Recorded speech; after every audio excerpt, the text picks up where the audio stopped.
तो recently PM Modi ने Qatar के अमीर को इस तरीके से रिसीव किया है कि हर जगह हेडलाइन बन गई है कि पीएम मोदी ने अपने ब्रदर, जी हाँ, ये कहते हैं कि कतर के अमीर इनके भाई जैसे हैं, he is like my brother. तो अपने भाई जैसे वर्ल्ड लीडर के लिए पीएम मोदी ने प्रोटोकॉल तोड़ दिया।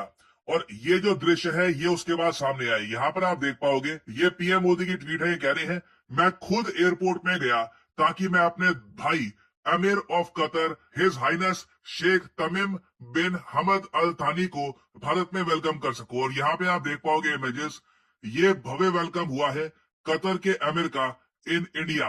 नाउ यहाँ पे आपको समझना होगा, ये न्यूज इतनी ज्यादा हेडलाइंस इसलिए बना रही है क्योंकि पीएम मोदी बहुत ही रेयरली प्रोटोकॉल तोड़ते हैं। प्रोटोकॉल का मतलब क्या होता है?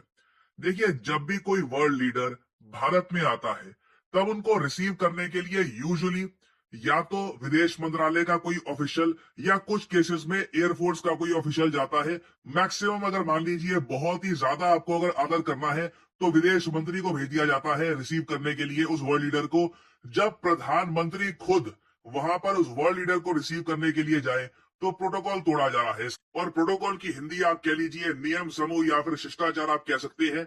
और प्रोटोकॉल ना उन्हीं वर्ल्ड लीडर्स के लिए तोड़े जाते हैं जो भारत के लिए बहुत ही ज्यादा इंपॉर्टेंट। अगर मैं हिस्ट्री में आपको लेकर जाऊं तो पीएम मोदी ने रेयरली प्रोटोकॉल तोड़ा है। सबसे पहले मुझको याद आ रहा है 2015 में पीएम मोदी नए नए प्रधानमंत्री बने थे।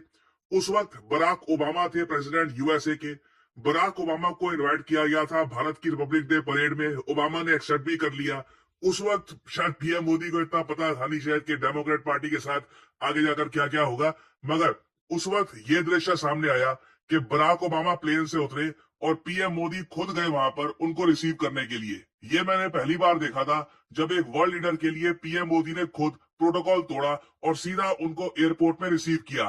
फिर उसके बाद आप अगर देखो तो पीएम मोदी ये कर चुके हैं इमैनुअल मैक्रों के लिए। 2018 में इमैनुअल मैक्रों जब भारत में आए थे उस वक्त इमैनुअल मैक्रों और पीएम मोदी रफाल की डील के बारे में भी बातचीत कर रहे थे। बहुत कुछ डेवलपमेंट हो रही थी। तो उस टाइम सीधा इमैनुअल मैक्रों को एयरपोर्ट पे रिसीव किया पीएम मोदी ने। इस जेस्चर को ऑब्वियसली फ्रेंच गवर्नमेंट ने भी काफी अप्रिशिएट किया क्योंकि ये एक अल्टीमेट सिंबल होता है रिस्पेक्ट का कि आप हमारे लिए इतने इंपॉर्टेंट है कि आपके लिए सारे नियम जो भी प्रोटोकॉल हम सेट करके रखते हैं सब तोड़ के प्रधानमंत्री खुद आपको रिसीव कर रहे हैं। फिर इमैनुअल मैक्रों के बाद आप अगर देखो तो नंबर आता है डोनाल्ड ट्रंप का। जब डोनाल्ड ट्रंप भारत में आए थे अपने पहले टर्म के दौरान तब पीएम मोदी ने इस तरीके से उनका वेलकम किया था। यहाँ पे आप देख पाओगे ट्रंप उतरे हैं अपने प्लेन से, एयरफोर्स वन से, और नीचे यहाँ पर सबसे पहले पीएम मोदी इनका वेलकम करेंगे। ट्रंप ऑब्वियसली उस वक्त काफी खुश थे।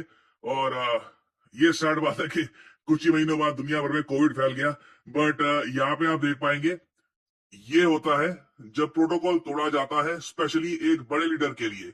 इंटरेस्टिंग बात मुझको यहाँ पर ये लगती है कि ओबामा के लिए मोदी जी ने प्रोटोकॉल तोड़ा, ट्रंप के लिए प्रोटोकॉल तोड़ा, मगर बाइडेन के लिए कभी भी मोदी जी ने प्रोटोकॉल तोड़ा नहीं। जब 2023 में भारत ने G20 समिट होस्ट किया और जो बाइडेन भारत में आए तो इस तरीके से उनका काफी, मैं कहूंगा, रिलेटिवली ठंडा वेलकम हुआ था। यहाँ पे एरिक गारसेती भी आप देख पाओगे, पीएम मोदी खुद इनको रिसीव करने के लिए नहीं आए। और अगर यहाँ पे आप सोच रहे हैं कि क्या पीएम मोदी ने ही हमेशा प्रोटोकॉल तोड़ा है बड़े वर्ल्ड लीडर्स के लिए, बड़े वर्ल्ड लीडर्स ने कभी ऐसा किया मोदी जी के लिए? हाँ बिल्कुल। फॉर एग्जांपल रिसेंटली जब एआई समिट को अटेंड करने के लिए मोदी जी फ्रांस में गए थे, उसके बाद जब ये फ्रांस से निकल रहे थे यूएस की तरफ तो इमैनुअल मैक्रों खुद इनको एयरपोर्ट पे छोड़ने के लिए आए।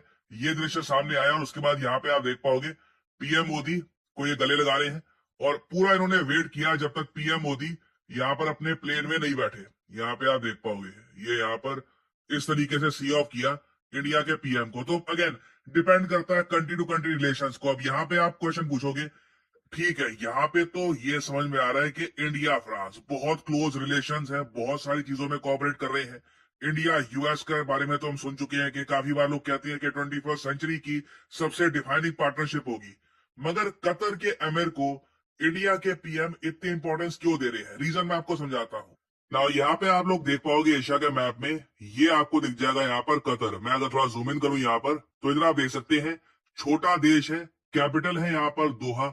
रिसेंटली 2022 का फीफा वर्ल्ड कप कतर ने होस्ट किया था। और कतर की देखिए खास बात यह है, आसपास के बाकी देशों की तरह कतर अपने ऑयल एक्सपोर्ट्स के लिए जाना नहीं जाता। कतर बेचता है नेचुरल गैस। कतर के पास यहाँ पर पर्शियन गल्फ में ना बहुत सारे बड़े साधन है, बहुत सारे यहाँ पर इनके पास रिसोर्सेज है नेचुरल गैस के।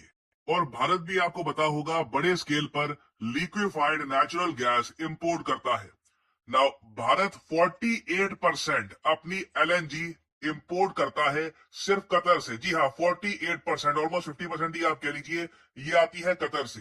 और कतर के साथ जो भी हमारी डील्स हुई है रिसेंटली, इसमें भारत को बहुत फायदा हुआ है। फॉर एग्जाम्पल मैं आपको दिखाऊं, रिसेंटली भारत ने एक 20 साल की डील करी है कतर के साथ कि कतर 2048 तक, ये डील वैसे शुरू हो जाएगी 2028 में ऑटोमेटिकली, और फिर कतर 20 साल तक लगातार सेम लो रेट्स पर इंडिया को एलएनजी सप्लाई करता रहेगा। इससे इंडिया ने ओवरऑल $6 बिलियन, जो एक बहुत ही बड़ा अमाउंट है, आप सोच सकते हैं $6 बिलियन में बहुत सारी हमारी डिफेंस आइटम्स आ सकती है, हम लोग और जगह ये पैसा खर्च सकते हैं। It is an enormous amount. Indian rupees में अगर हम इसको कन्वर्ट करें तो रफली हम यहाँ पर बात कर रहे हैं करीब 53 से लेकर 54,000 करोड़ रुपीस की। ये पैसा भारत ने बचा लिया कतर के साथ एक लॉन्ग टर्म एलएनजी डील करके। अब आप खुद ही बताइए, जिस देश से हमको $6 बिलियन बच रहे हैं और साथ ही साथ हमको अनइंटरप्टेड नेचुरल गैस की सप्लाई भी होती रहेगी आने वाले कई सालों तक, कई दशकों तक, 2048 तक, उस कंट्री का एमिर, उस कंट्री का प्रेसिडेंट हमारे लिए इंपॉर्टेंट क्यों नहीं होगा। नाउ नेचुरल गैस के बाद अब हम बात करते हैं इन्वेस्टमेंट की। कतर के पास खुद का सॉवरेन वेल्थ फंड है। डोनाल्ड ट्रंप ने भी वैसे बाय द वे रिसेंटली कहा था कि यूएसए भी खुद का एक सॉवरेन वेल्थ फंड बनाएगा, मतलब कि US government directly shares purchase किया करेगी कंट्रीज के। वो जब होगा तब अलग ही दृश्य होगा, that will be very interesting. मगर कतर के सॉवरेन वेल्थ फंड के अंडर कई भारतीय कंपनीज जैसे कि Adani Greens, Adani Transmission, Reliance Retail, even Byju's, जी हाँ, एक टाइम पर बायजूस में भी कतर के सॉवरेन इन्वेस्टमेंट फंड ने इन्वेस्टमेंट करी थी। और इवन भारती एयरटेल जैसी कई इंडियन कंपनीज हैं जहां पर ये मिलियंस ऑफ डॉलर्स निवेश कर चुके हैं।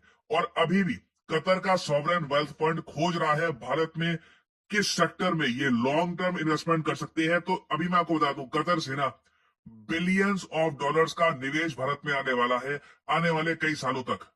और फिर यहाँ पे आपको याद होगा इंडियन नेवी ऑफिसर्स के केस के बारे में। इंडियन नेवी में काम करने वाले कई फॉर्मर ऑफिसर्स थे, इनको कतर में जेल हो गई थी। नाउ एक बार को लग रहा था कि हो सकता है ये कतर के जो कोर्ट है इनको मौत की सजा सुना दे, मगर कतर की गवर्नमेंट ने इंटरवेंशन करी, इनकी जो सजा थी ये हटा दी गई और इनको रिलीज करके कई जो लोग हैं, 7 of them, they have already return to India. तो ये जो एक इशू है ना, जिसको लेकर पूरे भारत में लोग कह रहे थे कि हम लोग अपने, हमारे जो फॉर्मर नेवी ऑफिसर्स हैं इनको वापस लाना चाहते हैं भारत में, यहाँ पर भी कतर ने इंडिया की जो सेंसिटिविटी है, इंडिया के लिए जो एक इंपॉर्टेंट इशू था, वहां पर बड़ा दिल दिखाया है।